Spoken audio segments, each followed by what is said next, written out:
Father Isaiah Monroe, a black priest in a humble clerical shirt, sits quietly in first class, staring at the Atlanta runway as engines roar to life. Claire Hensley, a stiff senior flight attendant, glides past, her warm smile skipping him, her eyes flashing contempt. She assumes he's out of place, unaware his family owns Pinnacle Airlines. This tiny snub will spiral into her undoing by flight's end, reshaping her fate forever. What happens when prejudice picks the wrong target? Before we dive in, tell us where you're watching from. If you stand for justice, hit like and subscribe for more electrifying tales. 30 minutes into the flight from Atlanta to Seattle, the Boeing 787 hums at 35,000 feet, cutting through wisps of cloud under a fading dusk sky. First class buzzes with the soft clink of glassware and the murmur of privileged chatter as the drink cart rattles down the aisle, its polished steel glinting under recessed lights. Father Isaiah Monroe sits in seat 4B, his broad shoulders relaxed against the leather cushion, his dark eyes tracing the horizon through the oval window. He wears a simple black clerical shirt, the collar crisp, a faint silver cross dangling beneath it, catching the cabin's glow. His hands rest lightly on his lap, fingers weathered from years of service. But there's a quiet strength in his stillness, an unshakable calm that doesn't demand attention, yet somehow commands it. He's parched, his throat dry from a restless night spent counseling a grieving family back in Georgia, and the recycled air only thickens the discomfort. As the cart nears, he shifts slightly, ready to make a small request, nothing more than a basic need in this cocoon of luxury. Claire Hensley pushes the cart with practiced precision, her uniform pristine, navy blazer hugging her slim frame, blonde hair pinned tight in a bun that screams control. She's been with Pinnacle Airlines for 12 years, a senior flight attendant who knows every protocol, every passenger type, every unspoken rule of this airborne hierarchy. To her left, a white businessman in a tailored suit gets a flute of champagne, his curt nod met with her syrupy, "Enjoy, sir." Across the aisle, an older woman in pearls receives a sparkling water with a, "Anything else for you, ma'am?" Claire's smile is a weapon, sharp and selective, wielded only for those she deems worthy. When she reaches Isaiah's row, her gaze skims over him, a flicker of something sour crossing her pale blue eyes. His skin, rich and dark, his attire, modest and unflashy, don't fit her mental checklist of first-class pedigree. She pauses, but only long enough to register her disdain, lips tightening into a thin line as if his presence offends the very air she breathes. Isaiah clears his throat softly, his voice low and steady, carrying the warmth of a man used to soothing troubled souls. "Excuse me, could I have a glass of water, please?" It's polite, unassuming, the kind of request that should blend into the routine hum of service. Claire freezes for a split second, her hand hovering over a stack of plastic cups. Then her head tilts, a practiced gesture of irritation, and her tone snaps out like a whip. "We're busy right now. Wait your turn." The words hit the air hard, clipped and cold, dripping with an edge that says he's less than nothing to her. She doesn't look at him again, doesn't acknowledge the tray of untouched water glasses inches from her fingers, glistening with condensation. Instead, she pivots, pouring another champagne for the suit next to him, her smile snapping back on like a light switch. The businessman sips, oblivious, while the older woman glances at Isaiah, her brow creasing briefly before she buries her nose in a magazine. Isaiah doesn't flinch. He's seen this before, felt the sting of dismissal too many times to count, in diners and stores, in places where his collar should mean something but often doesn't. His jaw tightens, just enough to betray the flicker of frustration beneath his calm, but he keeps his posture steady, hands still folded. Around him, the cabin hums on, passengers sipping their drinks, the clatter of ice against glass a stark contrast to the empty space in front of him. A few heads turn, eyes darting his way, then quickly away, discomfort rippling through the rows, like a stone dropped in still water. No one speaks up. No one challenges her. The silence is complicit, heavy, a blanket of apathy draped over the moment. Isaiah exhales through his nose, a slow, deliberate breath, and reaches into his pocket for his phone. His fingers move with purpose, tapping out a quick message to his younger sister, Lena Monroe. Chief Operating Officer of Pinnacle Airlines. Same old story, he types, the words simple but loaded, a shorthand they've shared for years. He hits send, the screen glowing faintly in the dim cabin light. Seconds later, the phone vibrates, Lena's reply flashing across the display. "Stay calm. I've got this." Her response is a lifeline, a promise wrapped in steel, and Isaiah feels the tiniest shift in his chest, a spark of reassurance amid the quiet burn of indignity. He slips the phone back into his pocket, leaning his head against the seat, eyes half closed as if resting, though his mind is anything but still. He knows Lena's already moving, her sharp intellect and fiercer will spinning into action 600 miles away in Pinnacle's Seattle headquarters. She's 38, a powerhouse in a pantsuit, the kind of woman who turns boardrooms into battlegrounds and wins every time. If Claire's the match, Lena's the wildfire waiting to roar. Claire, meanwhile, struts back toward the galley, her heels clicking against the carpeted floor, her posture rigid with the smugness of someone who thinks she's asserted her place. She doesn't glance back at Isaiah, doesn't care that he's still sitting there waterless, a silent figure in a sea of indulgence. To her, he's a non-issue, a glitch in her perfectly curated world, dismissed with the flick of her wrist. She brushes past a young couple sipping wine, offering them a refill with a honeyed, "Anything else I can get you?" Her voice is velvet, now all traces of venom erased, reserved for those she deems fit for her attention. The cart clatters as she parks it, her fingers adjusting her blazer, smoothing out invisible wrinkles. She's oblivious to the storm she's just sparked, the dominoes she's knocked over with that single careless refusal. In her mind, she's won a tiny victory, upheld some unspoken order she's clung to for years, a hierarchy where people like Isaiah don't belong in her pristine first-class domain. Isaiah watches her go, his gaze steady, unreadable. He's not here for a fight, not looking to make a scene. But there's a line he won't let her cross unnoticed. The cabin's artificial chill seeps into his bones, the dry air clawing at his throat, but he doesn't ask again. Not yet. He's patient, a man who's weathered worse than this, who stood in pulpits facing down hate with nothing but faith and a steady voice. This isn't about water anymore, not really. It's about the weight of her look, the venom in her tone, the way she's decided he's less before even knowing his name. He shifts in his seat, the leather creaking faintly, and lets his eyes drift back to the window. Outside, the sky darkens, a bruised purple streaking the horizon, mirroring the bruise forming on his pride. He knows what's coming, knows Lena's already pulling strings, but he also knows Claire's not done. She's too entrenched, too blind to the power she's just provoked. The plane drones on, cutting through the night, a metal cocoon carrying its passengers toward Seattle. First class settles back into its rhythm, the clinking glasses and soft laughter resuming as if nothing happened. The businessman next to Isaiah adjusts his tie, muttering about a meeting he's late for, while the woman across the aisle flips her magazine page with a crisp snap. They've already forgotten, or chosen not to see, the slight that unfolded. In their midst, Isaiah's hands rest on his knees, fingers tapping a slow, deliberate rhythm, a silent countdown to something bigger. Claire's arrogance is a ticking bomb and she doesn't even hear it. She thinks she's in control, thinks she's put him in his place, but she's wrong. Dead wrong. The water she denied him is just the beginning, a ripple that'll swell into a tsunami by the time those wheels touch down. She's got no idea who she's dealing with, no clue that the man she's dismissed holds the keys to her entire world. And when that truth hits, it'll be too late for her to run. The Boeing 787 cruises through the night sky, its cabin lights dimmed to a soft amber glow, casting long shadows across the first-class seats.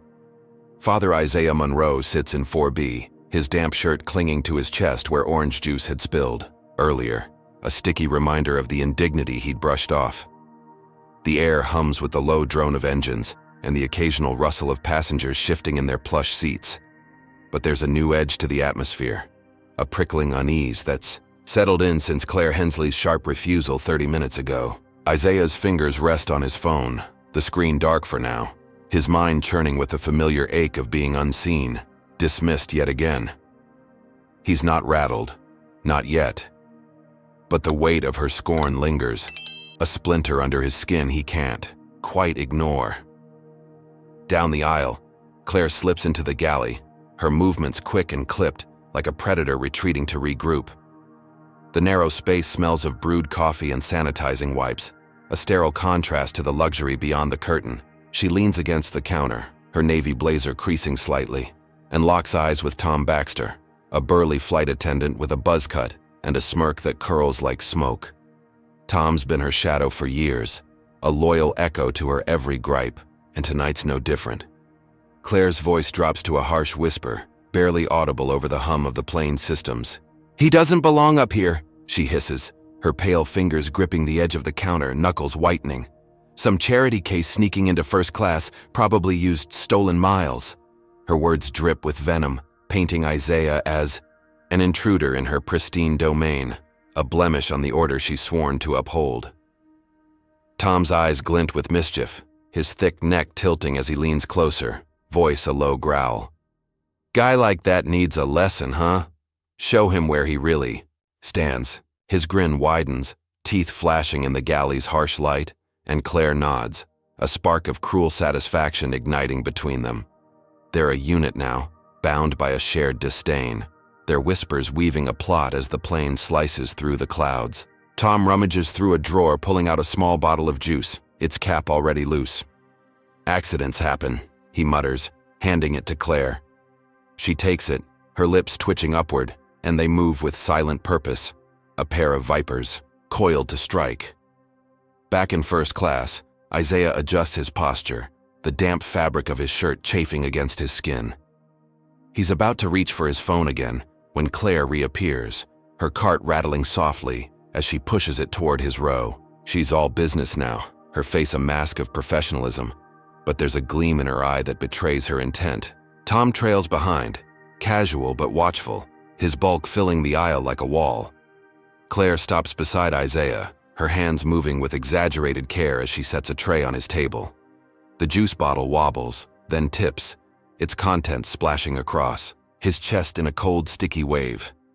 "Oh, clumsy me," she says, her tone flat, unapologetic, her eyes daring him to react. Tom snickers, a sound like gravel crunching, and steps back, folding his arms as if admiring their work. Isaiah freezes for a heartbeat, the chill of the liquid seeping through his shirt, soaking into his skin. Juice drips onto his lap, staining his dark slacks, a public mark of their petty malice. Around him, passengers stir, a few heads turning, their faces a mix of surprise and discomfort. A woman in a silk blouse gasps softly, then looks away, clutching her wine glass tighter. The businessman beside Isaiah mutters something under his breath, his fingers pausing on his laptop. But no one speaks up. No one challenges the scene unfolding before them. The cabin's silence is a heavy thing, thick with cowardice, and Isaiah feels it press against his ribs. He grabs a napkin from the tray, wiping at the mess with slow, deliberate strokes, his face a mask of calm. Inside, though, an ember of anger flickers, tempered by years of restraint. Claire watches him, her smirk barely concealed, a predator savoring the flinch of her prey. "Guess you'll need to dry off," she says, her voice laced with mock concern, then pushes the cart onward, leaving the tray askew. Tom lingers a moment longer, his stare a challenge, daring Isaiah to push back. But Isaiah doesn't rise to it. He finishes wiping his chest, the napkin now a sodden wad in his hand, and pulls out his phone instead. His fingers move swiftly, typing a new message to Lena. "They're escalating," he writes, the words stark against the glowing screen. He attaches a quick photo of his soaked shirt, the orange stain vivid against the black fabric, and hits send. The reply comes almost instantly, Lena's voice cutting through the distance. "Evidence. Now." Her command is sharp, a general rallying her troops, and Isaiah nods to himself, slipping the phone back into his pocket. In the galley, Claire leans against the counter again, her posture relaxed now, victorious. She brushes a stray hair from her forehead, her fingers trembling slightly with the thrill of it all. "That'll shut him up," she murmurs, and Tom chuckles, cracking his knuckles with a pop. "Next time he'll think twice before asking for anything," he says, his voice a rumble of agreement. They're smug, certain they've won this round, their little conspiracy a perfect jab at the man they've pegged as an outsider. Claire adjusts her bun, smoothing it with a flick of her wrist, and glances at her reflection in a steel panel. She sees power there. Control. A woman who's put a trespasser in his place. She's got no idea she's just lit a match in a room full of gasoline. No clue that Isaiah's quiet resolve is a force she can't fathom. Isaiah sits back, the dampness of his shirt a constant irritation, but his mind is clear, focused. He knows Lena's already working, knows she's pulling levers he can't see from 35,000 feet. He's not here to brawl with Claire, or Tom, not yet. He's gathering pieces, building a case, letting them dig their own pit. The juice stain is more than a mess now, it's proof, a tangible mark of their spite he'll wield when the time's right. Around him, the cabin settles, passengers retreating into their own bubbles, the incident fading from their minds like a bad dream. But Isaiah doesn't forget. His fingers tap lightly on his knee, a rhythm of patience, of waiting. Claire thinks she's in charge, thinks she's humiliated him into silence. She's wrong. She's just handed him the first weapon in a war she doesn't know she's fighting, and when it ends, she'll be the one drowning in the wreckage. Hey folks, what do you think? Comment number 1 if you've ever seen someone judged unfairly like Isaiah and wanted to scream at the injustice. Drop a like if you're rooting for him to turn the tables on Claire's smug little game. Subscribe if you're ready to see this battle explode in the skies. Has prejudice ever backfired on someone you know? Tell us below. Now here's the kicker. What happens when Claire realizes her lesson just woke a sleeping giant? Stick around to find out. The Boeing 787 hums through the night, its cabin bathed in a muted golden glow as the altitude settles at 37,000 feet. First class buzzes faintly with the clatter of glassware and the soft rustle of expensive fabrics. But the air around Father Isaiah Monroe feels thicker now, charged with the aftermath of Claire Hensley's petty sabotage. His clerical shirt clings to his chest, the orange juice stain a splotchy insult drying into the fabric, its faint citrus tang mingling with the recycled air. He sits in 4B, posture steady, his broad hands resting on his knees, but his eyes are sharp, scanning the aisle with the focus of a man who's learned to watch his back. The dampness irritates his skin, a constant reminder of the galley's whispered plot, yet he keeps his calm, a rock in a stream of privilege that flows around him unperturbed. Isaiah shifts slightly, reaching into his pocket for his phone, its weight a quiet comfort against his thigh. He's done waiting passively. With a flick of his thumb, he opens the camera app, angling the device discreetly toward the aisle. The lens catches the next drink service as Claire rolls the cart back into view, her navy blazer crisp, her movements polished but brittle, like glass about to crack. She stops at the row ahead, pouring a sparkling water for a white woman in a cashmere sweater, her voice dripping with honeyed deference. "Here you go, ma'am. Anything else?" The woman smiles, oblivious, sipping as Claire pivots to the businessman beside Isaiah. "Another champagne, sir?" she offers, her smile a tight crescent, her hands steady as she fills his flute. Then she reaches Isaiah's seat, her gaze sliding over him like he's a smudge on her perfect tableau. She doesn't pause, doesn't offer, just pushes the cart forward, the water glasses on her tray glinting mockingly in the overhead light. Isaiah's finger hovers over the record button, capturing every second of her deliberate skip. The footage is crisp, undeniable. Her dismissal laid bare in silent pixels. He stops the recording as she disappears down the aisle, her heels clicking a triumphant rhythm, and uploads the clip to Lena with a quick tap. "Second strike," he types. His, message curt, a flare sent up to his sister's war room in Seattle. The phone vibrates almost instantly, Lena's reply flashing across the screen. "Got it. Calling the captain now." Isaiah exhales, a slow breath that steadies him, and slips the device back into his pocket. He knows Lena's already dialing, her voice cutting through the chain of command with the precision of a blade. She's 600 miles away, but her reach is long and Claire's about to feel it. Minutes tick by, the cabin settling into a deceptive calm, passengers sipping their drinks, the hum of conversation a dull backdrop. Then the intercom crackles to life, Captain Ellis's voice booming through the speakers, steady but edged with authority. "This is your captain, Claire Hensley. Serve passenger 4B immediately. No delays."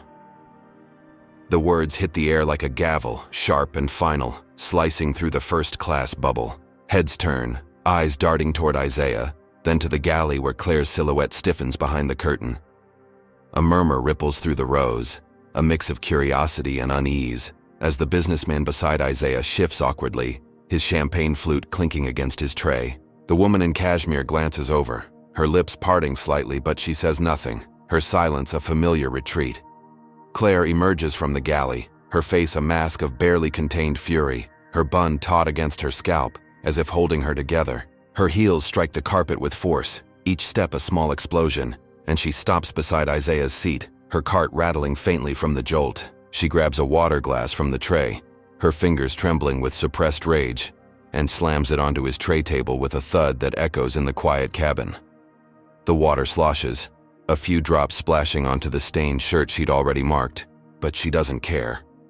Her lips part, and under her breath so low only Isaiah catches it, she mutters, "Enjoy it, boy." The slur slips out, a venomous barb wrapped in a whisper, her eyes flashing with defiance as she dares him to react. Isaiah doesn't flinch. He meets her gaze, his dark eyes steady, unyielding, a wall she can't breach. He lifts the glass with deliberate calm, his fingers wrapping around it, and takes a slow sip, the cool liquid soothing his parched throat. The taste is victory, small but sharp, and he sets the glass back down with a soft clink, never breaking eye contact. Claire's jaw tightens, her mask slipping just enough to reveal the storm beneath, but she turns on her heel, storming back. Toward the galley, her cart wobbling as she goes. Around him, the cabin stirs. A few passengers exchanging glances, their discomfort palpable. A young man in a hoodie across the aisle lets out a faint cheer, a quick, "Yeah, man," that cuts through the tension, and an older couple nods approvingly, their murmurs of support a fragile lifeline.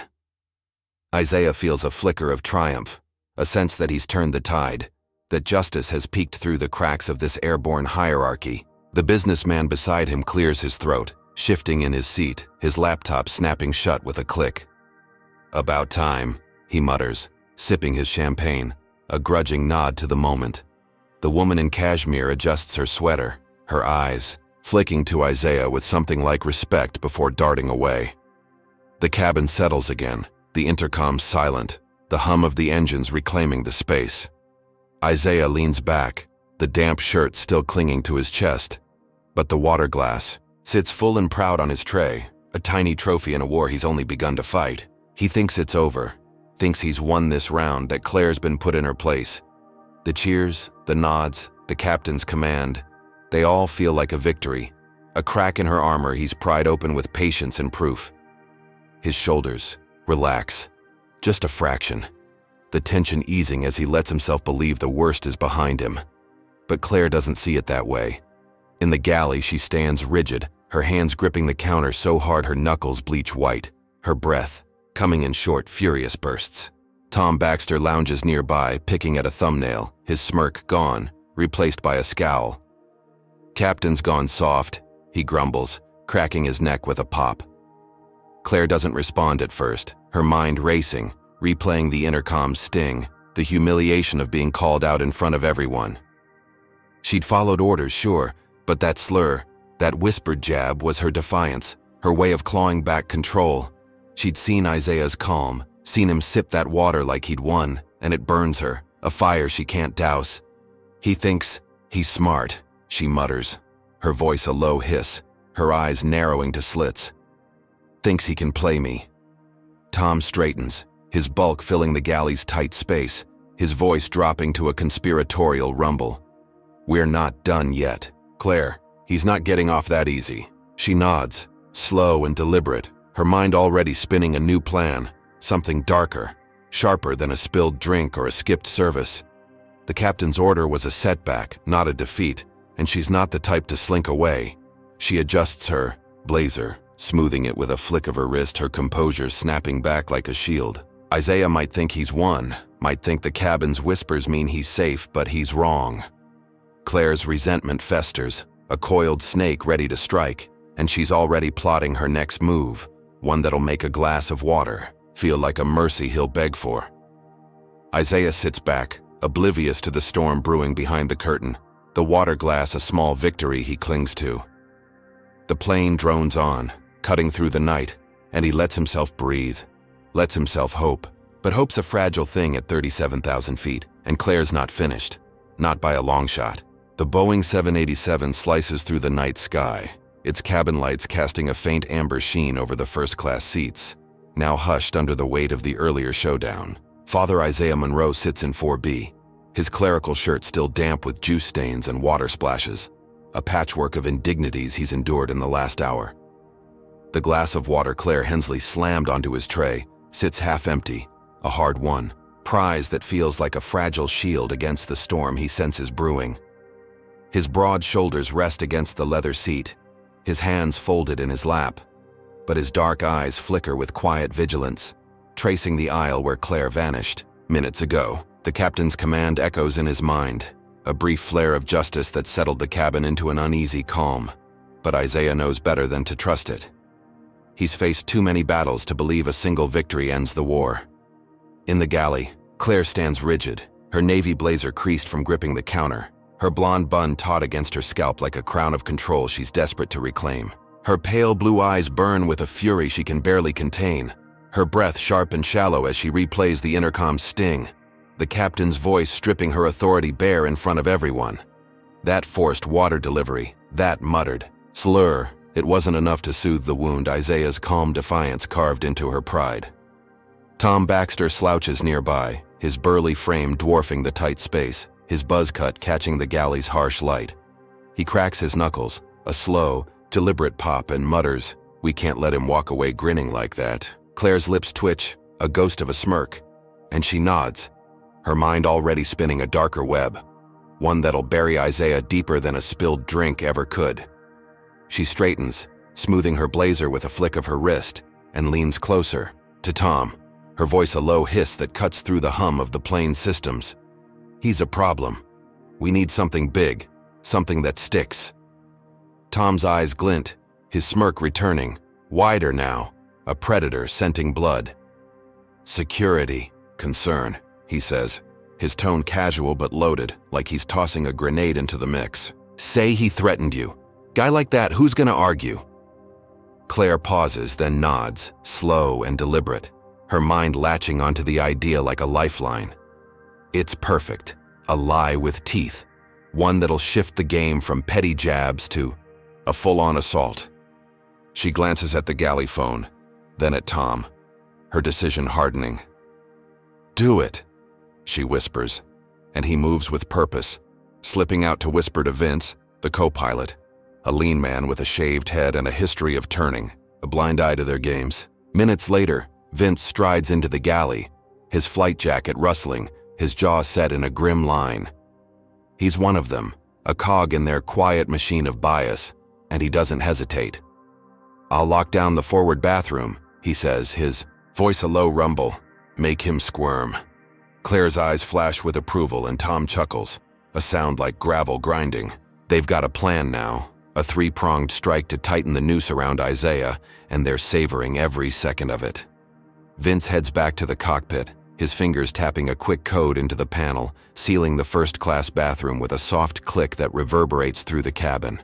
Claire watches from the galley curtain, her smirk blooming into something cruel, a queen reclaiming her throne.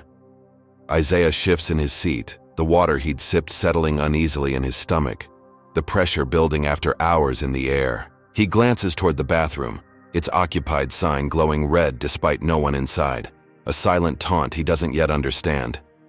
He waits, patient at first, assuming a delay, but 10 minutes stretch into 20, then 30, and the discomfort grows, a dull ache that gnaws at his focus. Around him, passengers sip their drinks, oblivious, the businessman beside him tapping away on his laptop, the woman in cashmere flipping through her magazine with a faint crinkle. A few eyes dart his way, sensing something off, but no one speaks, their silence a wall he's grown too familiar with. He presses his lips together, a flicker of suspicion igniting. and reaches for his phone, typing a quick message to Lena. "They're framing me," he writes, his fingers steady despite the growing unease. Her reply comes fast, a lifeline in the chaos. "Hold tight, legal's on it." Back in the galley, Claire takes the next step, her voice steady as she picks up the phone and dials the cockpit. "Vince, it's me," she says, her tone clipped, professional, but laced with intent. "Passenger in 4B got aggressive when I served him, said he'd make me regret it. I'm worried." It's a lie spun from thin air, but Vince doesn't blink. "Noted," he replies, his voice flat, and hangs up, logging the incident in the flight report, a digital noose, tightening around Isaiah's neck. Claire sets the receiver down, her hands trembling slightly with adrenaline, and glances at Tom. "He's done," she mutters, and Tom nods, his smirk a mirror to hers. They think they've got him cornered, think this fabricated threat will bury him when they land, a perfect escalation from juice stains to handcuffs. Isaiah feels the shift, the air growing heavier around him, though he can't pinpoint why. The bathroom sign stays red, an hour passing now, his discomfort sharpening into a quiet agony he forces himself to endure. He shifts again, his legs cramping in the tight space, but he keeps his face neutral, his hands folded, refusing to give them the satisfaction of a reaction. The young man in the hoodie across the aisle notices, his brow furrowing, and leans over. "Hey man, that's messed up, you okay?" Isaiah nods, a faint smile tugging at his lips, grateful for the gesture, but he doesn't speak, doesn't want to draw more eyes. Others glance his way, a few whispering, their discomfort growing, but it's a weak flicker against the tide of apathy. The businessman beside him grumbles, "Should have fixed that by now," but buries himself in his screen, unwilling to wade into the fray. Claire watches from the galley, her smirk widening as she sees Isaiah squirm. Subtle but enough to feed her spite. She thinks she's untouchable now, thinks this security concern will land him in a holding cell when they touch down in Seattle, his calm defiance crushed under the weight of her lie. She adjusts her blazer again, her posture relaxing, a predator savoring the kill. Tom leans against the counter, cracking his neck with a loud pop, his eyes gleaming with anticipation. "Cops'll eat him alive," he mutters, and Claire nods, her mind already picturing the scene. Isaiah cuffed and humiliated, her victory complete. They've escalated from petty to perilous, and she's drunk on the power of it, blind to the storm she's stoking. Isaiah clenches his jaw, the ache in his body a dull roar now, but his spirit holds firm. He knows Lena's working, knows she's got lawyers and evidence in motion, but he also knows Claire's not done. This isn't about water anymore, not about a tray table or a bathroom lock. It's about her need to break him, to prove he doesn't belong, and she's pulling every lever she's got. He texts Lena again, his fingers swift despite the stiffness creeping into them. "They've locked me out. It's worse." Her reply is instant, a vow in 4 words. "They'll pay for this." He slips the phone back, leaning his head against the seat, eyes half closed, conserving his strength. He's trapped, physically and now legally, but he's not broken. Not yet. Claire thinks she's got the upper hand, thinks her lie's a checkmate. She's wrong. Her power's just begun to flex, but so is his, and the real fight's only getting started. The Boeing 787 cruises at 37,000 feet. Its cabin lights dimmed to a flickering amber, casting jagged shadows across the first-class seats, as turbulence jostles the plane through patchy clouds. Father Isaiah Monroe sits in 4B, his clerical shirt a patchwork of dried juice and faint water stains, his body stiff from hours of forced stillness. The forward bathroom's occupied sign glows red, a cruel joke locking him in discomfort, a throbbing ache pulsing through his lower back. Claire Hensley's fabricated security concern hums in the background, a silent threat he feels tightening around him, but his dark eyes remain steady, glinting with a resolve forged in decades of facing down hate. The cabin's recycled, air tastes stale, thick with the scent of champagne and unspoken tension, and Isaiah knows this isn't over, knows Claire's venom runs deeper than a locked door. Down the aisle, a young flight attendant, Mia Torres, moves with quiet purpose, her dark ponytail swaying as she pushes a cart of snacks toward first class. She's new, Barely 6 months on the job. Her brown eyes sharp with an empathy Claire's never shown. She'd watched the earlier scenes unfold, the juice spill, the water denial, the captain's command, and now the bathroom lockout, her stomach twisting each time Claire's smirk flashed. Mia stops a row ahead, handing a packet of pretzels. To the businessman beside Isaiah, her voice soft but clear. "Anything else, sir?" He grunts, waving her off, and she glances at Isaiah, her gaze lingering. She'd seen him endure, seen his calm mask the storm beneath, and something snaps in her, a flicker of defiance against the galley's cruel game. Mia leans closer, her cart shielding her from view, and slips a small bottle of water onto Isaiah's tray, her fingers brushing the edge as she whispers, "I saw everything. This is wrong." Her voice trembles slightly, but her eyes are fierce, a spark of solidarity in the dim light. Isaiah meets her gaze, a faint nod of gratitude softening his stern features, and he tucks the bottle into his lap, concealing it from prying eyes. The cool plastic feels like a lifeline, a small mercy amid the mounting siege, and he murmurs, "Thank you, Mia," catching her name tag in the glow. She smiles, quick and nervous, then pushes the cart forward, her heart pounding with the risk she's just taken. But Claire's watching. From the galley curtain, her pale blue eyes narrow, catching the exchange like a hawk spotting prey. Her navy blazer hugs her rigid frame, her bun a tight knot of control, but her face twists with fury as Mia's betrayal registers. She storms out, heels striking the carpet with a staccato fury, and grabs Mia's arm mid-aisle, yanking her back, with a force that rattles the cart. "You're done!" Claire screams, her voice a shrill blade slicing through the cabin's hum, her finger jabbing at Mia's chest. "Fired! Right now! Get to the galley!" Mia stumbles, her ponytail whipping. As she catches herself, her eyes wide with shock but blazing with defiance. Passengers gasp, heads snapping up, the businessman's laptop clattering shut, the woman in cashmere clutching her pearls with a sharp intake of breath. Isaiah rises, his 6-foot frame unfolding with a quiet power that fills the space, his stained shirt a badge of every slight he's weathered. "Let her go," he says, his voice low and firm, a preacher's command that cuts through Claire's rage. His hands stay at his sides, open, non-threatening, but his presence is a wall she can't ignore. Claire spins, her face a mask of venom, and shoves him back, her palm slamming into his chest with a thud that echoes in the tight cabin. "Sit down, boy," she snaps, the slur spitting out loud this time, raw and unfiltered, a gunshot in the silence. The cabin erupts, a chaotic symphony of shouts and gasps, passengers leaping from their seats, some filming with shaky phones, others shrinking back in horror. The young man in the hoodie across the aisle jumps up, his voice cracking with outrage. "Yo, that's messed up. Back off him." The older couple behind him nods, the husband muttering, "Disgraceful," his wife clutching his arm. But a burly guy in a polo near the front snarls, "She's right, he's trouble." And a woman in a blazer chimes in, "Keep the peace, lady." The divide splits the cabin, a jagged fault line of loyalty and fear, and Isaiah stands at its center, unshaken, his eyes locked on Claire. She staggers back, her breath heaving, her bun fraying as her control unravels.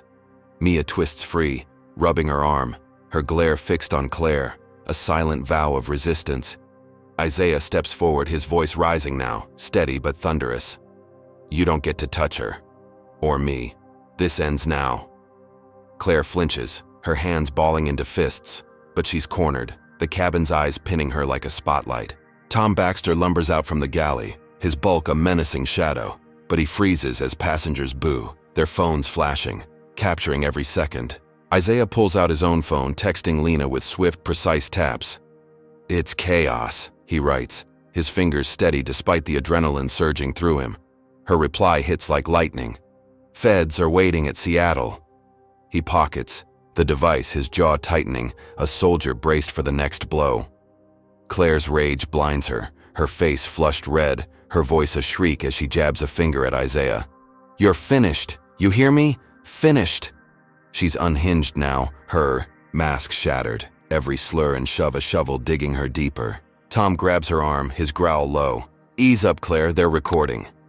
But she shakes him off, her eyes wild, locked on Isaiah like he's the devil she's sworn to banish. Passengers shout over each other, a cacophony of shame on you and leave him alone, clashing with hissed defenses of Claire's authority. The businessman beside Isaiah stands, his voice gruff. Enough. Sit down, all of you. But no one listens, the chaos swelling, a tempest trapped in a metal tube hurtling through the sky. Isaiah holds his ground, his chest rising with slow, deliberate breaths, the water bottle still clutched in his hand, a symbol of the fight he's waging. Mia stands beside him, her small frame trembling but resolute, her defiance a mirror to his own.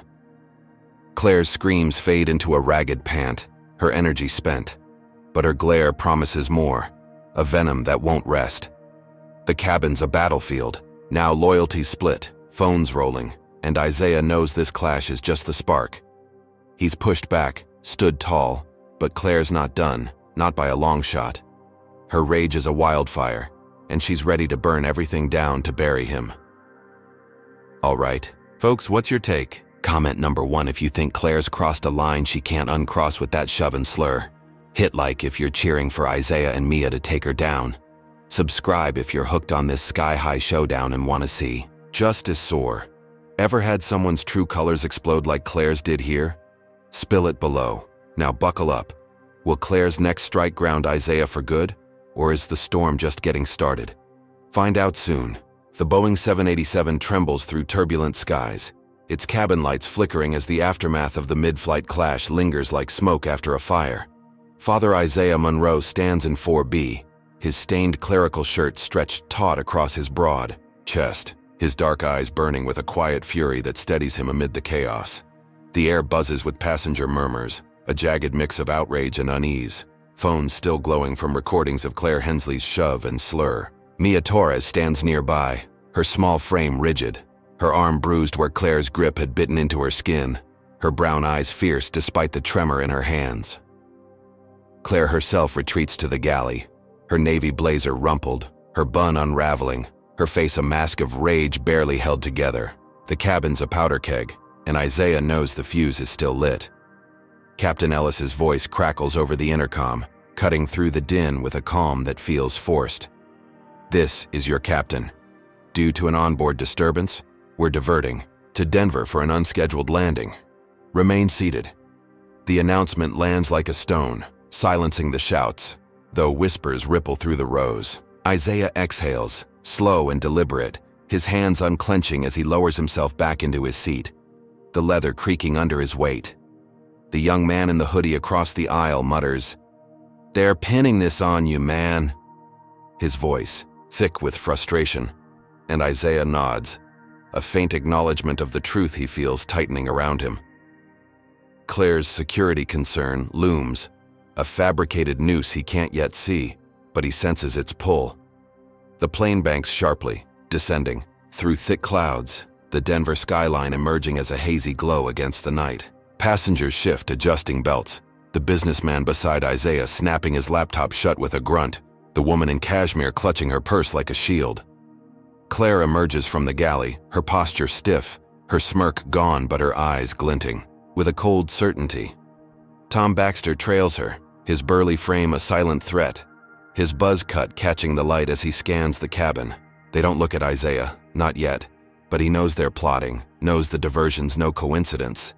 He pulls out his phone, texting Lena with swift taps. Emergency landing in Denver, trouble's not over. Her reply flashes back, a lifeline in the dark. Lawyers en route, stay sharp. The wheels hit the tarmac with a jolt, the plane taxiing to a gate where flashing lights pierce the windows, red and blue strobes signaling trouble. Captain Ellis steps out of the cockpit, a tall man with graying hair and a stern jaw, his flight jacket crisp despite the chaos. He strides toward Isaiah, his voice low but firm.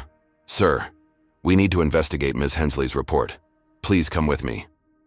Isaiah rises, his 6-foot frame steady, and follows, Mia trailing behind, her defiance a quiet echo of his own.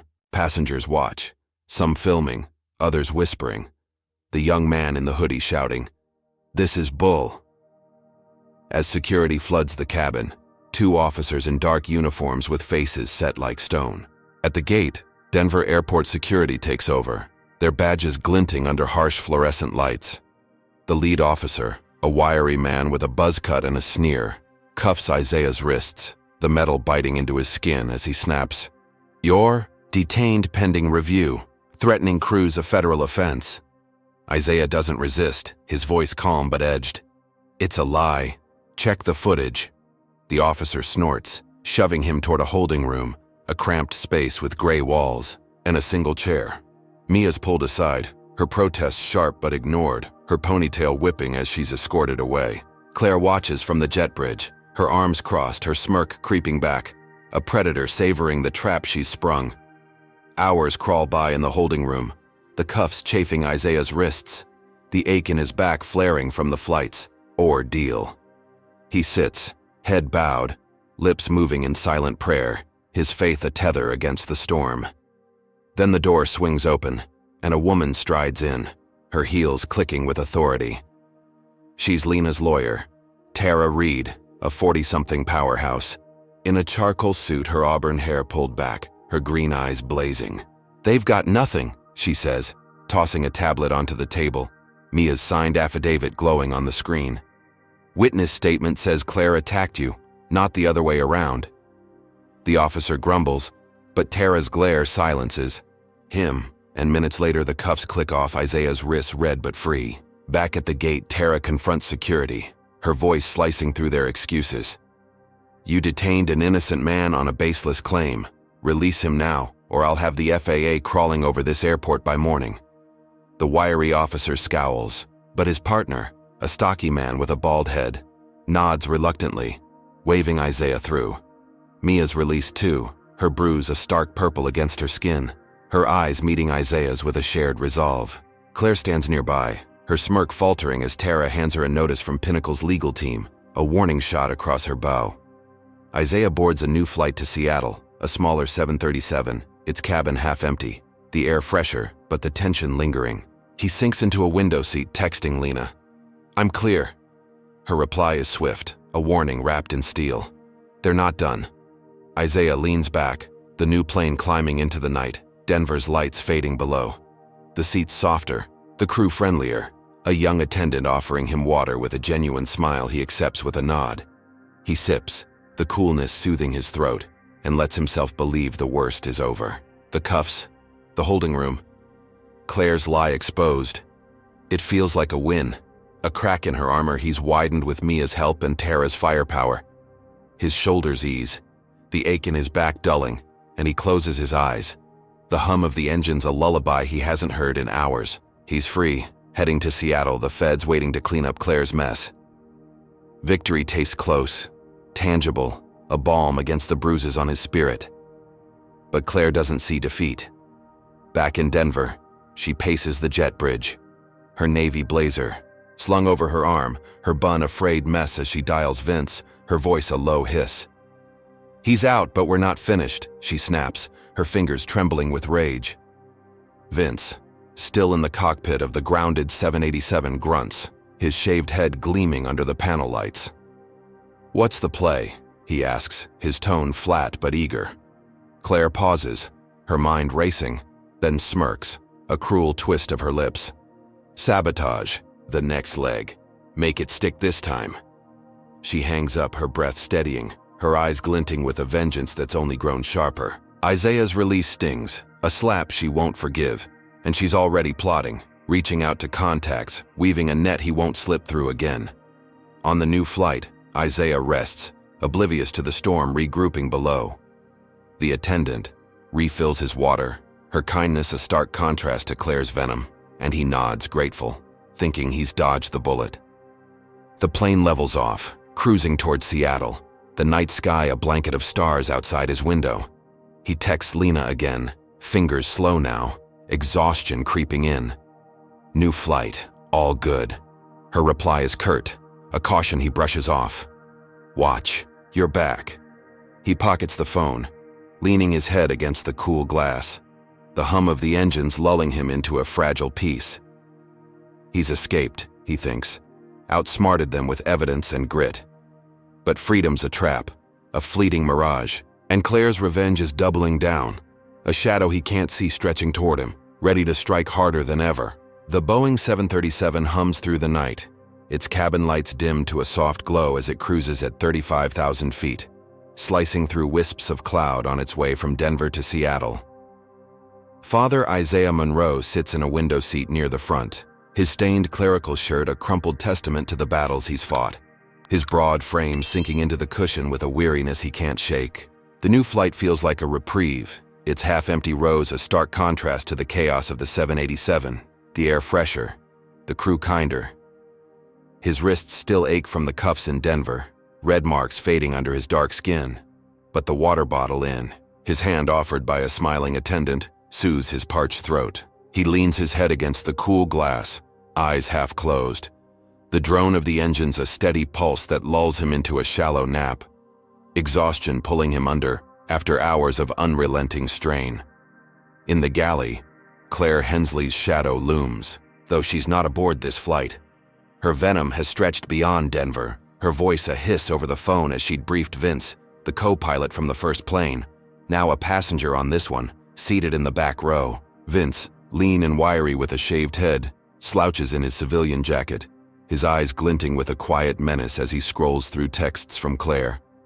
"Plant it," she'd ordered, her words sharp with desperation, and he'd slipped a small bag of white powder into his pocket before boarding, a weapon she'd supplied to bury Isaiah once and for all. Claire's rage burns hotter now, her release in Denver a humiliation she's turned into fuel, and Vince is her willing blade, ready to strike where she can't reach. The plan unfolds an hour into the flight, as turbulence rattles the cabin, the plane shuddering through a pocket of rough air. Vince rises, his movements casual but deliberate, and shuffles toward the overhead bin above Isaiah's seat, his jacket rustling softly. He fumbles with a duffel bag, his fingers deft as he slips the bag of drugs into Isaiah's worn satchel, nestled among a Bible and a few personal items. The powder's a silent accusation, a felony waiting to bloom, and Vince smirks, a quick twist of his lips as he reseats himself, texting Claire from his burner phone. "Done. Cops'll nab him at landing." Her reply flashes back, a single word dripping with triumph. "Perfect." Isaiah stirs, the turbulence jolting him awake, his eyes blinking open to the darkened cabin.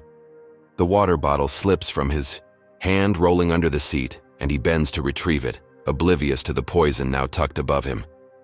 The plane steadies, the hum returning, and he settles back, rubbing his neck, the ache in his body, a dull roar he's learned to ignore. Around him, passengers doze or tap at screens, the young attendant bustling with a tray of snacks, her ponytail swaying as she moves. The calm feels deceptive, a thin veneer over the storm he senses but can't name, and he shifts, uneasy, his instincts prickling like static on his skin. Claire's next move ignites mid-flight, a spark she's planted through Vince's network. A white passenger, a stocky man in a gray sweatshirt seated 3 rows back, rises abruptly, his face flushed with a mix of liquor and planted outrage. He'd gotten a nudge from Vince, a whispered, "That guy stole my wallet," during a bathroom break, and now he stumbles toward Isaiah, his voice booming through the cabin. "Hey you, where's my cash, huh? I saw you digging in my bag." Heads snap up, phones flickering to life, the accusation a thunderclap in the quiet. Isaiah turns, his brow furrowing, his voice steady but firm. "I haven't touched anything. Sit down." The man lurches closer, his breath sour with bourbon, and swings a wild fist, clipping Isaiah's shoulder with a dull thud. The cabin explodes, a brawl erupting as Isaiah catches the man's arm, twisting it back with a preacher's strength honed from years of lifting burdens heavier than this. Passengers shout, some leaping up, others shrinking back, the young attendant dropping her tray with a clatter of plastic cups. "Stop it!" she yells, her voice cracking, but the man struggles, his free hand clawing at Isaiah's shirt, tearing the stained fabric further. Isaiah shoves him off, pinning him against the seat with a firm grip, his breath steady despite the chaos. "Enough," he says, his tone a command that stills the man, his eyes wide with sudden fear. The cabin quiets, gasps fading to murmurs, phone still rolling as Isaiah releases him, stepping back, his chest heaving but his dignity intact. The attendant rushes over, her hands trembling as she checks the man, who slumps into his seat, muttering curses under his breath. "You okay, sir?" she asks Isaiah, her eyes wide with concern, and he nods, brushing off his torn shirt with a weary sigh. "I'm fine." He's drunk. She glances at the man, then at the overhead bin. Her instincts sharp, but missing the hidden trap. Passengers settle, some nodding at Isaiah with grudging respect, others whispering about troublemakers. The divide from the first flight echoing here. Vince watches from the back, his smirk hidden, texting Claire with a quick tap. Fight's done. He's still standing. Cops next. Isaiah sinks back into his seat, the adrenaline fading, his shoulder throbbing where the fist had landed. He thinks he's won again, outlasted another attack with grace and grit. The man's false claim diffused by his calm restraint. The attendant brings him a new water bottle, her smile tight but genuine, and he sips. The coolness a brief balm against the night's relentless grind. The plane drones on, Seattle drawing closer, and he lets himself believe he's weathered the storm, that Lena's feds will handle the rest when they land. His hands fold in his lap, his eyes drifting shut, a flicker of peace settling over him like a thin blanket. But the trap springs at landing, the wheels kissing the Seattle tarmac with a smooth thud as police lights flash beyond the gate. The plane taxis in, the cabin stirring with the rustle of bags and belts, and Isaiah rises, stretching his cramped legs, ready to step off into freedom. Then the door hisses open, and 3 cops storm aboard, their boots pounding the carpet, badges glinting under the cabin lights. The lead officer, a burly man with a crew cut and a scowl, points at Isaiah, his voice a bark. "You, hands up, you're under arrest." Isaiah freezes, his heart sinking, his hands rising slow and steady as the cuffs snap on, cold steel biting his wrists again. Passengers gasp, phones flashing, the attendant shouting, "Wait, he didn't do anything." But the cops ignore her, yanking him toward the jet bridge. Vince slips off the plane, his jacket zipped tight, texting Claire as he blends into the crowd. He's cuffed, drugs worked. Her reply hits like a victory bell. He's done. Claire's grin, miles away in Denver, twists with savage glee, her fingers clutching her phone as she imagines Isaiah's fall. The drug's a masterstroke. She sure will bury him. Isaiah stumbles down the jet bridge, the cuffs tight, the cop's grip bruising, his mind racing as the airport blurs past. He'd dodged the brawl, proven his innocence, but this is bigger. A frame-up he didn't see coming. His brief triumph shatters. The water bottle a distant memory as the precinct looms ahead, a new battlefield he's not prepared for. The Seattle precinct looms under a sodium-lit haze, its concrete walls cold and unyielding, as Father Isaiah Monroe is shoved through the double doors, his wrists chafed raw by cuffs that dig deeper with every step. His torn clerical shirt hangs, loose juice stains and scuffle marks a map of the night's battles. His broad frame stooped slightly from exhaustion but unbowed. The cop's boots echo on the tiled floor, a harsh rhythm that drowns out the hum of late-night traffic beyond the glass. The lead officer, a burly man with a crew cut and a sneer, grips Isaiah's arm, his fingers bruising as he barks, "Move it, preacher! You're in deep now." Isaiah's dark eyes flicker with a quiet defiance, his voice steady despite the ache in his bones. "You've got the wrong man," he says, but the officer snorts, shoving him into a holding cell with a clang that reverberates like a gunshot. Inside, the cell stinks of sweat and bleach, its gray walls scratched with graffiti, a single bulb buzzing overhead. Isaiah sinks onto the metal bench, his back screaming from hours of confinement, the planted drugs a silent accusation he can't yet disprove. The precinct buzzes beyond the bars, officers shuffling papers, radios crackling with static, and he knows Claire Hensley's frame-up has landed him here. The bag of powder in his satchel a lie with teeth sharp enough to shred his life. He bows, his head, lips moving in a silent prayer, his faith a flickering flame against the storm. But the weight of this trap presses hard, a vice he can't shake. Footsteps approach, and 2 new cops, both white, stride in, their faces twisted with contempt, batons tapping against their palms like a promise. The taller one, a lanky man with a shaved head and a scar across his cheek, leans against the bars, his voice a low growl. "Resisting arrest, huh? That's what the report says." Isaiah lifts his head, his gaze steady, cutting through the lie. I didn't resist. Check the flight footage. The shorter cop, stocky with a buzz cut, laughs, a harsh bark that bounces off the walls. Don't need footage. Your trouble, plain and simple. They unlock the cell, stepping in with a swagger that reeks of power, and before Isaiah can stand, the tall one swings his baton, cracking it across his ribs with a sickening thud. Pain explodes, a white-hot flare that steals his breath, and he doubles over, hands clutching his side as the stocky one grabs his collar, slamming him against the wall. Blows rain down, fists and batons finding his back, his arms, his legs. Each strike a brutal echo of Claire's venom now wielded by the system she's weaponized. Isaiah grunts, his body curling against the assault, but he doesn't beg, doesn't break, his voice a ragged whisper through clenched teeth. You're wrong. The tall cop snarls. Shut it, and lands a final blow to his shoulder, the crack of bone against metal ringing in the cell. They step back panting, their knuckles red, and the stocky one spits on the floor, a wet splat near Isaiah's feet. That's for fighting back, he says, though Isaiah hadn't lifted a hand. They lock the cell and stride out, leaving him crumpled, blood trickling from a split lip, his shirt torn wider, his body a canvas of bruises. Minutes stretch into an hour, the cell's cold seeping into his bones, the pain a throbbing pulse he fights to ignore. Then the precinct doors burst open, a whirlwind of heels and fury as Lena Monroe storms in, her charcoal pantsuit sharp, her black hair pulled tight, her brown eyes blazing with a wrath that could level cities. Behind her, a news crew scrambles, cameras rolling, lights flashing, their microphones catching her voice as she shouts, "Where's my brother?" The desk sergeant, a balding man with a paunch, stammers, but Lena cuts him off, slamming a legal writ onto the counter. Unlawful detention, planted evidence, assault, you name it. Release him now or I'll have this place shut down by dawn. The cops scramble, the sergeant barking orders, and minutes later, Isaiah's cell unlocks, Lena rushing in, her hands, gentle as she helps him stand, his weight leaning on her as pain flares with every move. "I've got you," she whispers, her voice cracking, and he nods, his split lip curling into a faint smile despite the agony.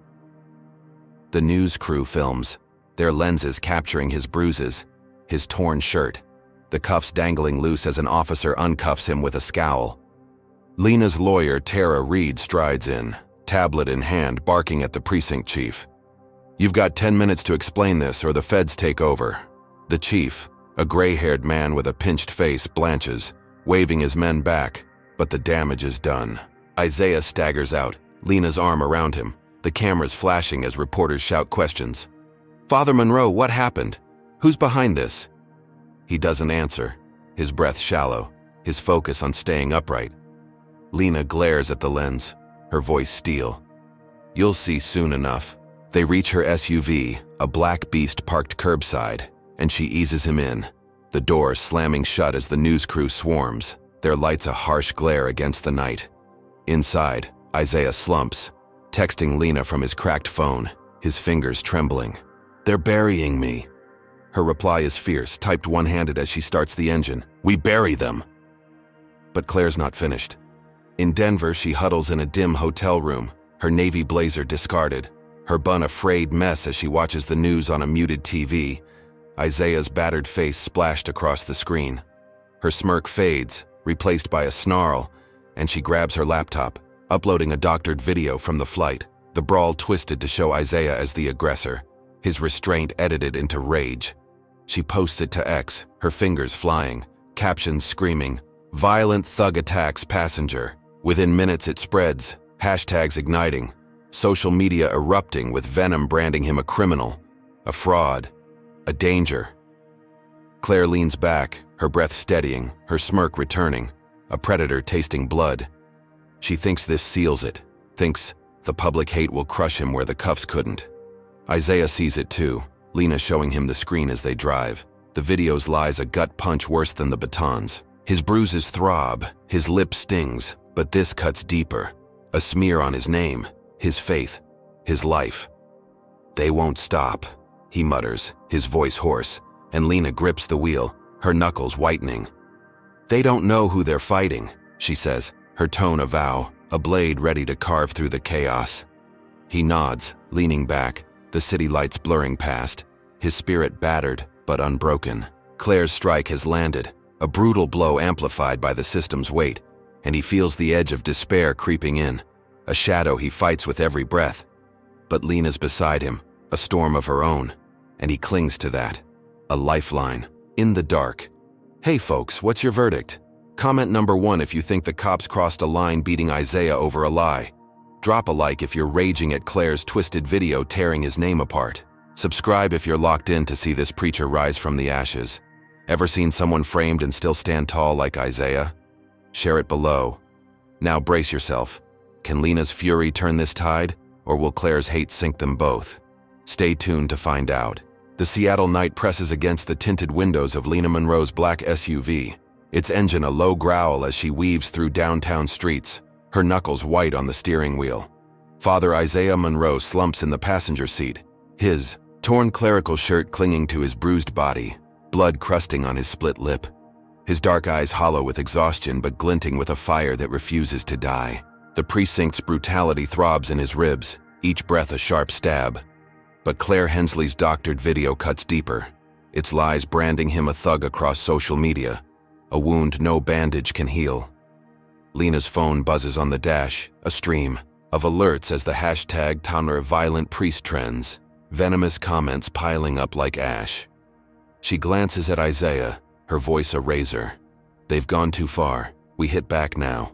Isaiah nods, slow and deliberate, his fingers trembling as he pulls out his cracked phone, the screen spiderwebbed but functional. Get the footage out, he rasps, his throat raw and Lena's lips tighten, a general marshalling her forces. She pulls into a parking garage, the concrete echoing as she dials Tara Reid, her lawyer's voice crackling through the speaker.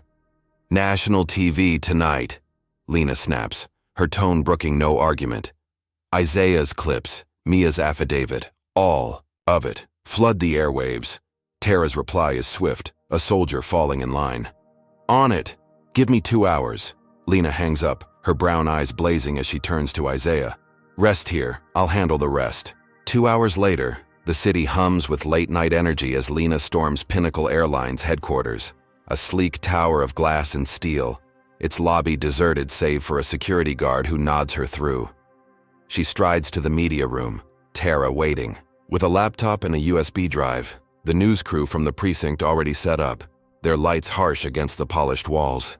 Isaiah's footage plays on a massive screen, raw and unedited. Claire's slurs and shoves caught in stark clarity. Mia's water handoff a quiet act of defiance. Tara hands over Mia's affidavit, her signature bold on the page, detailing Claire's aggression, Tom's complicity, Vince's sabotage. Lena steps to the mic, her charcoal pantsuit sharp, her voice a thunderclap. This is the truth. Pinnacle fires Claire Hensley, effective immediately. Justice starts here.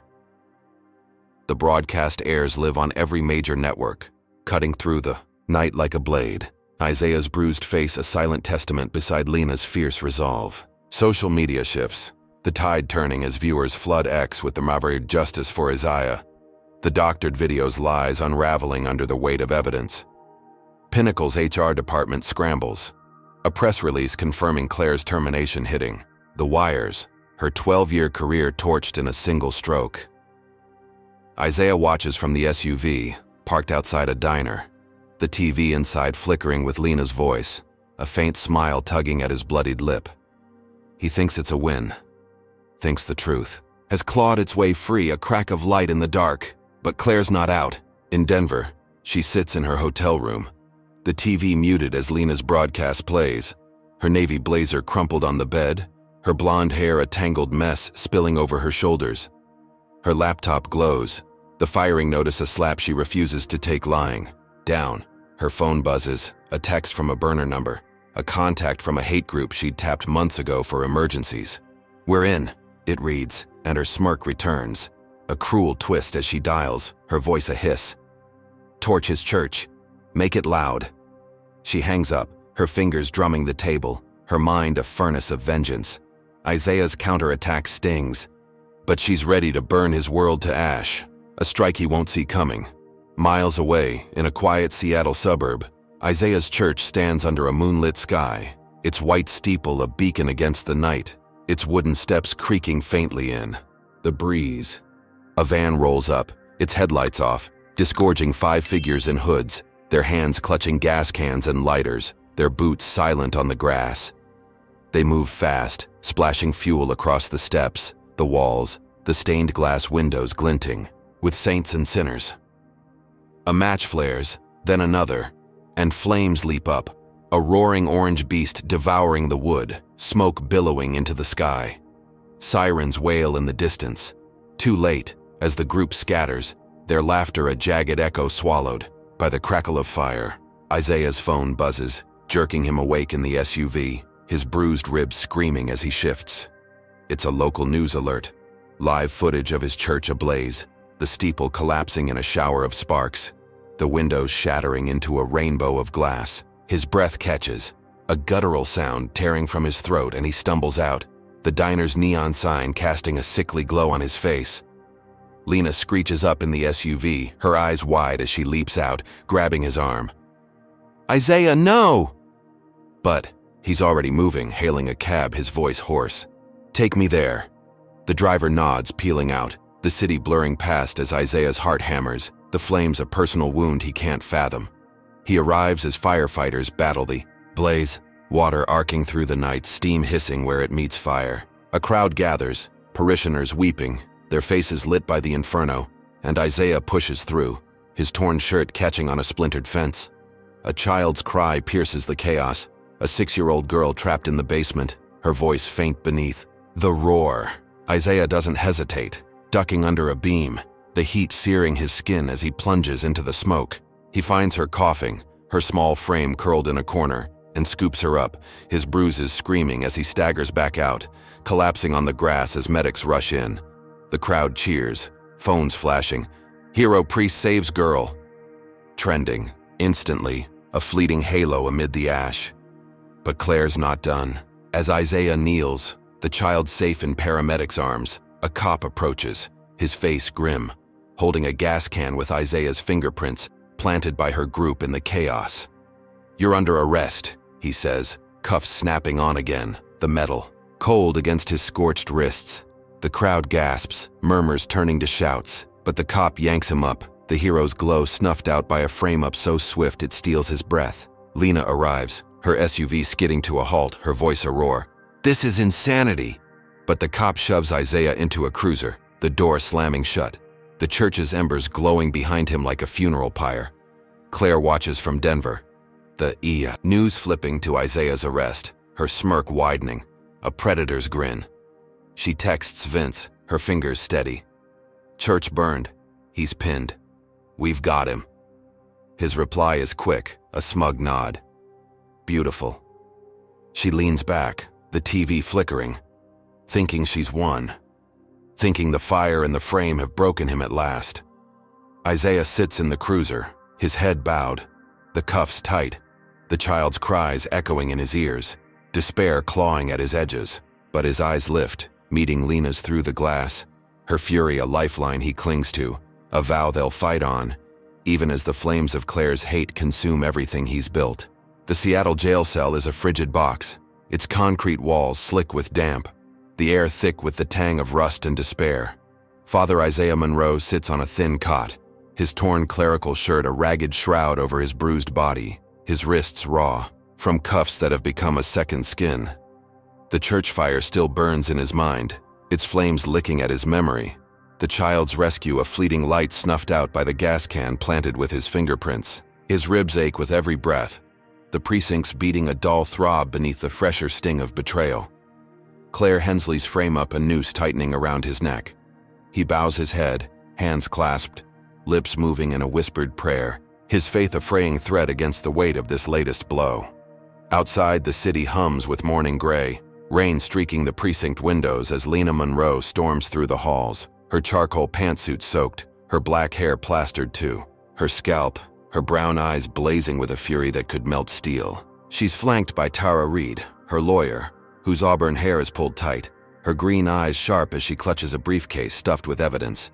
They barge into the booking room, Lena slamming a stack of papers onto the desk, her voice a Whip. Sham trial, planted evidence, you're holding an innocent man.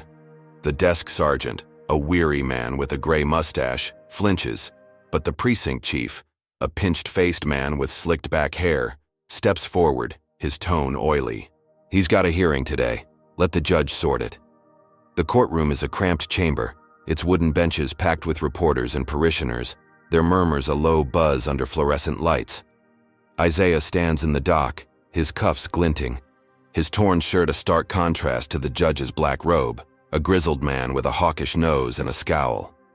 The prosecutor, a wiry woman with a pinched mouth, lays out the case, her voice shrill as she waves the gas can. Arson, caught red-handed. A danger to the community. Tara leaps up, her briefcase snapping open, spilling documents. Fabricated! We've got flight footage. Mia Torres's affidavit. This is a setup. The judge bangs his gavel, his eyes narrowing, but a flicker of bias glints there. A man who's already made up his mind. Lena sits in the front row, her hands clenched, watching as Tara fights, pulling out Vince's text to Claire, intercepted by Pinnacle's IT team. A thread of sabotage from the drug plant to the church fire. Conspiracy, Tara shouts, her voice echoing, and the courtroom stirs. Reporters scribbling, parishioners nodding, their faith in Isaiah a quiet roar. But Claire's hate group has struck deeper. A juror in a gray suit, a balding man with a nervous tick, bribed with cash, slipped under his door last night. He leans to his neighbor, whispering lies, swaying the panel as the judge suppresses Tara's evidence with a curt, inadmissible, no chain of custody. Lena's jaw drops, her voice a hiss. He's rigged. Isaiah meets her gaze, his eyes steady but shadowed, despair creeping in like fog. The jury deliberates, hours stretching as Isaiah waits in a holding room, its walls a peeling green, the air stale with cigarette smoke from years past. He kneels, praying, his bruised hands pressed together, asking for strength, for clarity, for a miracle. Lena paces outside, her heels clicking, her phone buzzing with news alerts as Costa Justice for Isaiah battles Tashar's violent priest online, the truth drowning in noise. Tara joins her, her face grim. That judge is dirty. We're losing him. Lena nods, her mind racing, a plan forming, but time slipping through her fingers like sand. The gavel bangs again, the courtroom hushing as the jury files in, the bribed juror avoiding Isaiah's gaze, his tick twitching faster. Not guilty, the foreman reads, and a cheer erupts, parishioners leaping up, reporters shouting, Lena's fist pumping the air. Isaiah exhales, his shoulders sagging, freedom a sudden rush that washes over him like rain. The cuffs click off, his wrists red but unbound, and he steps down, Tara clapping his back, Lena rushing to hug him, her arms tight around his battered frame. We did it, she whispers, her voice breaking, and he nods, his split lip curling, into a weary smile, thinking the nightmare's over. The fire's ashes a scar he can heal. But Claire's watching, her Denver hotel room a bunker of rage, the TV blaring the acquittal, her blonde hair a wild tangle, her navy blazer a heap on the floor, her smirks gone, replaced by a snarl, her fingers clawing at her phone as she dials her hate group contact, her voice a venomous rasp. He's out. Take the girl. She slams the phone down, her breath heaving, her mind a furnace of retribution. She'd lost the trial, lost her job, but she'll burn Isaiah's hope to the ground, a strike so personal it'll shatter him where the law couldn't. In Seattle, Mia Torres walks home from a diner shift, her ponytail swaying, her bruise faded, but her spirit unbroken, her affidavit a key that freed Isaiah. She's blocks from her apartment, rain slicking the pavement, when a van screeches up, its side door sliding open, 3 hooded figures lunging out. She screams, kicking, her nails raking one's arm, but they overpower her, a cloth over her, mouth silencing her as they drag her in, the door slamming shut. The van peels off, tires squealing, leaving her purse in a puddle, a silent cry swallowed by the storm. Isaiah's phone buzzes as he steps into Lena's SUV. The acquittals, glow fading as he reads Claire's text, sent from a burner, her words a dagger. You'll pay. Check on Mia. His heart stops, his bruised hands shaking as he dials Mia's number, the line ringing unanswered, a void opening beneath him. Lena grabs the phone, her eyes widening, her voice a shout. "Where is she?" They speed to Mia's street, finding her purse, the rain washing away clues. Isaiah's breath ragged as he clutches it, despair crashing over him like a wave. The church fire was a wound, but this is a gutting. Claire's hate striking. At his core, a blow he didn't see coming. Lena slams the dashboard, her fury a wildfire, her voice a vow. "We'll find her." Isaiah nods, his eyes wet, his faith trembling. The acquittal a hollow victory now. Mia's absence a weight he can't bear.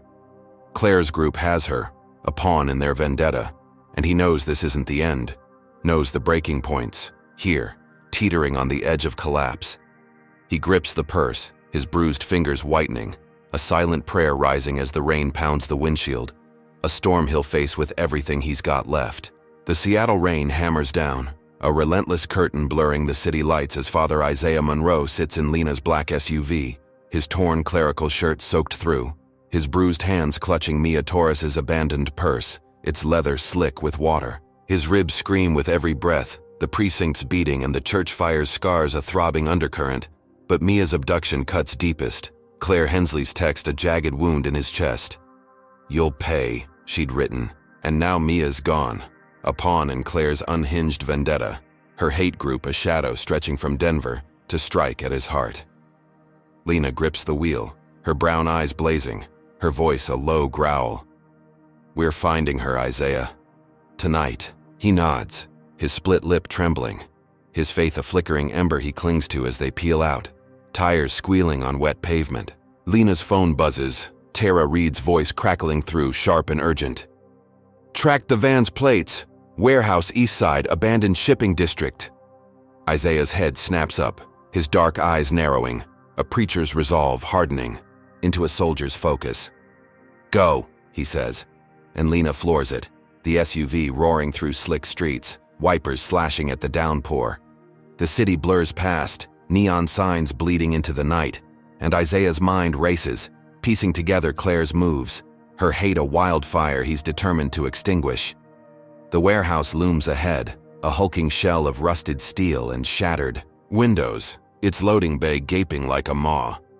The van parked crookedly outside, its side door ajar. Isaiah leaps out before the SUV stops, his boots splashing in puddles, rain plastering his hair to his scalp as he sprints toward the entrance, Lena shouting after him.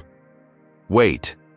But he doesn't, his bruised body protesting as he ducks inside, the air thick with mildew and gasoline, shadows dancing under flickering bulbs. Footsteps echo, and he follows, his breath ragged, until he rounds a corner and freezes. Mia's there, bound to a chair, her ponytail loose, her face bruised, her brown eyes wide with fear. Claire stands over her, her blonde hair a wild tangle, her navy blazer gone, a pistol trembling in her hand, its barrel glinting in the dim light. "You!" she shrieks, her voice unhinged, her eyes manic as she swings the gun toward Isaiah. "You took everything." Isaiah steps forward, hands raised, his voice steady despite the pain ripping through him. "Let her go, Claire. This isn't about her."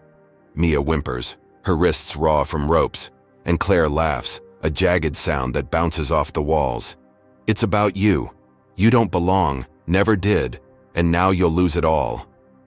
Her finger tightens on the trigger, her rage a furnace, but Isaiah moves, lunging with a speed born of desperation, his bruised hands grabbing her wrist, twisting hard. The gun fires, a deafening crack, the bullet ricocheting off steel. Sparks, flying as they grapple, Claire clawing at him, her nails raking his cheek, drawing blood that mixes with the rain on his face.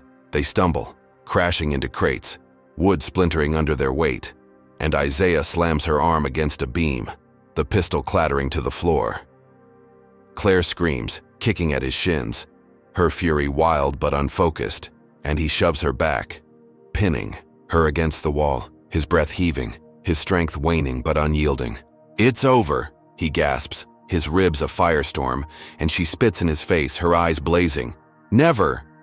Then a shadow looms, Vince charging from the dark, his shaved head gleaming, a knife flashing as he drives it into Isaiah's side, a hot, searing pain that buckles his knees. Blood blooms, soaking his shirt, and he staggers, releasing Claire, who scrambles for the gun, her smirk returning. A predator tasting victory. Isaiah falls, clutching his side, the world tilting as blood pools beneath him, warm and sticky on the concrete. Vince looms, knife raised for another strike, but Lena bursts in, her SUV's headlights flooding the warehouse through a broken wall, her voice a roar. "Drop it!" She's armed, a pistol from her glove box steady in her hands, her stance a warrior's as she fires a warning shot, the crack splitting the air. Vince freezes, his knife clattering as he raises his hands. His smirk gone, fear flickering in his eyes. Claire spins, gun in hand, aiming at Lena. But Isaiah, bleeding and gasping, lunges from the floor, tackling her legs, bringing her down with a thud, the pistol skittering away.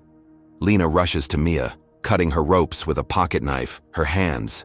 Swift as Mia sobs, freed but trembling, her bruise stark against her pale skin.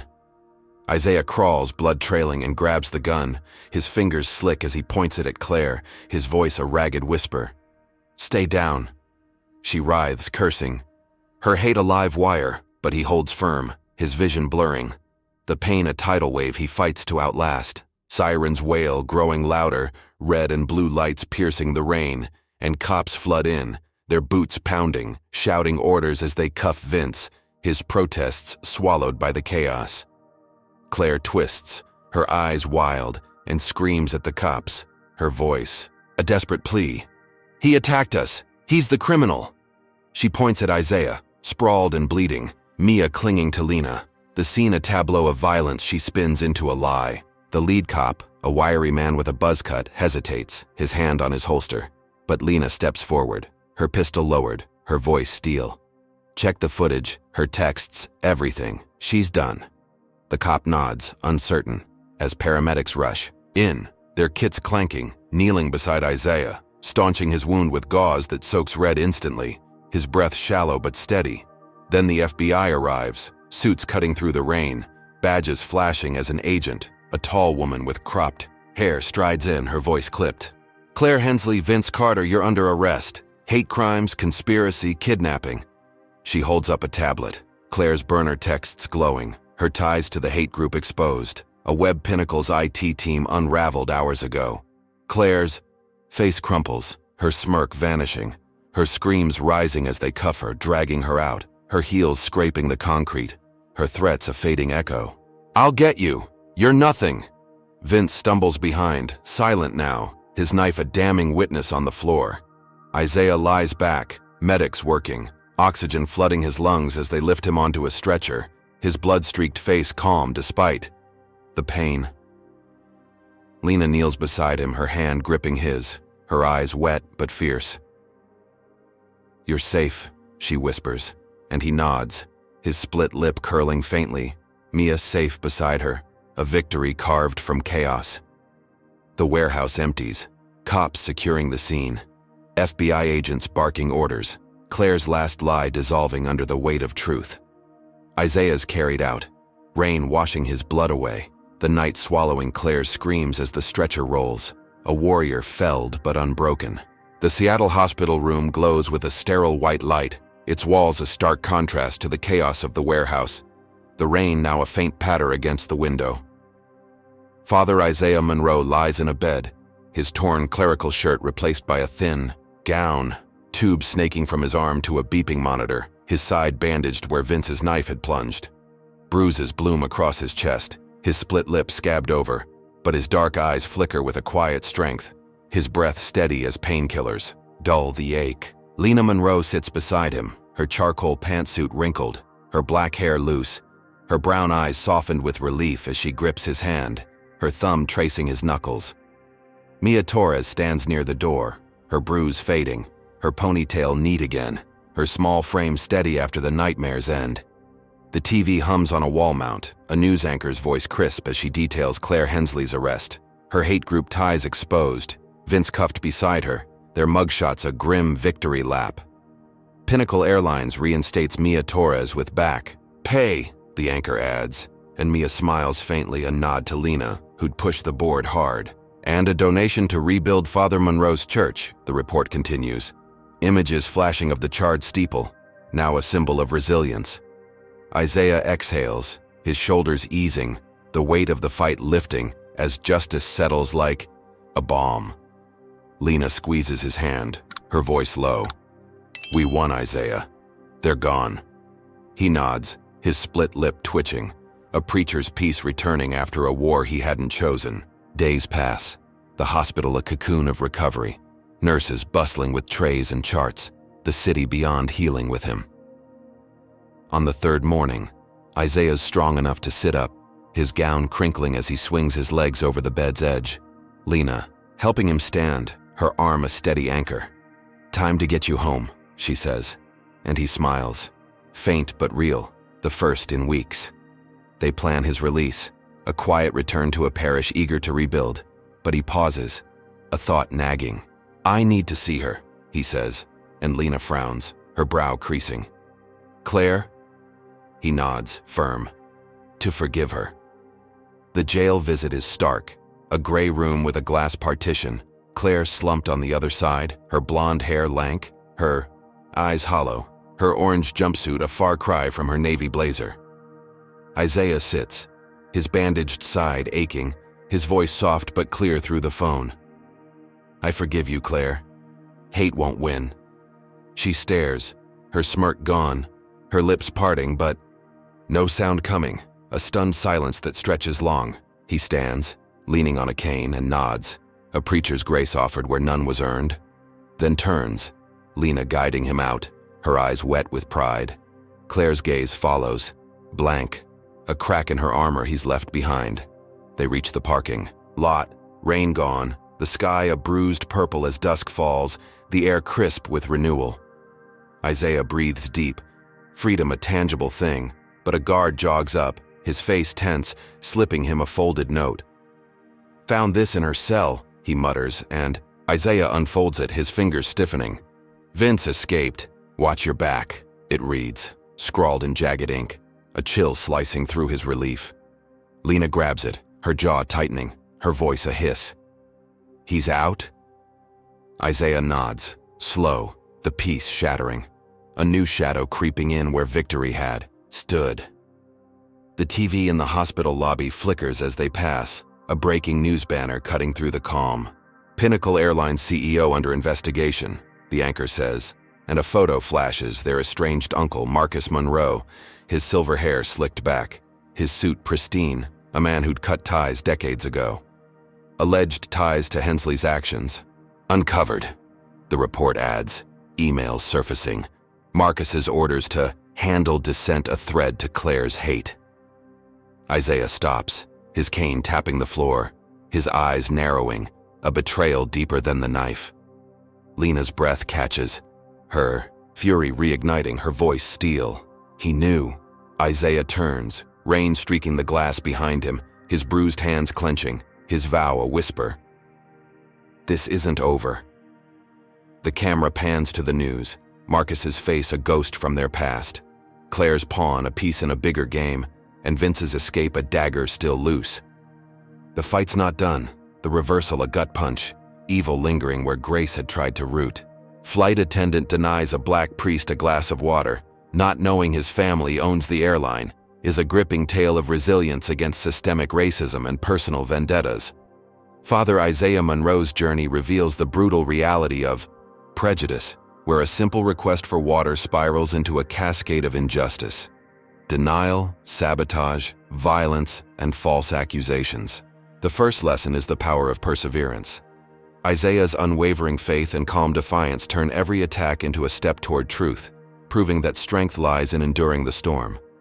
Second, the story exposes how racism festers in systems, cops, courts, and corporations, amplifying individual hate into collective harm. Yet it also shows that evidence and allies can crack those walls. Lena's fierce support and Mia's courage highlight the third lesson. Solidarity can shift the tide, turning victims into victors. Claire's downfall teaches that unchecked bigotry boomerangs, destroying the perpetrator when truth prevails. Finally, the shocking twist with Marcus Monroe underscores that justice is a marathon, not a sprint.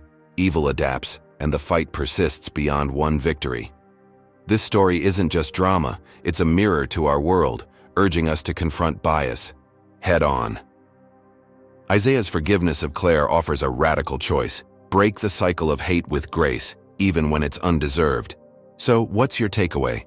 Have you seen prejudice twist a simple moment into chaos? Comment below with your thoughts. Hit like if Isaiah's grit inspires you. Subscribe for more tales of courage, and share to spark this conversation. Thanks for joining us on this wild ride. May you find strength to face your own storms and wisdom to build a fairer tomorrow.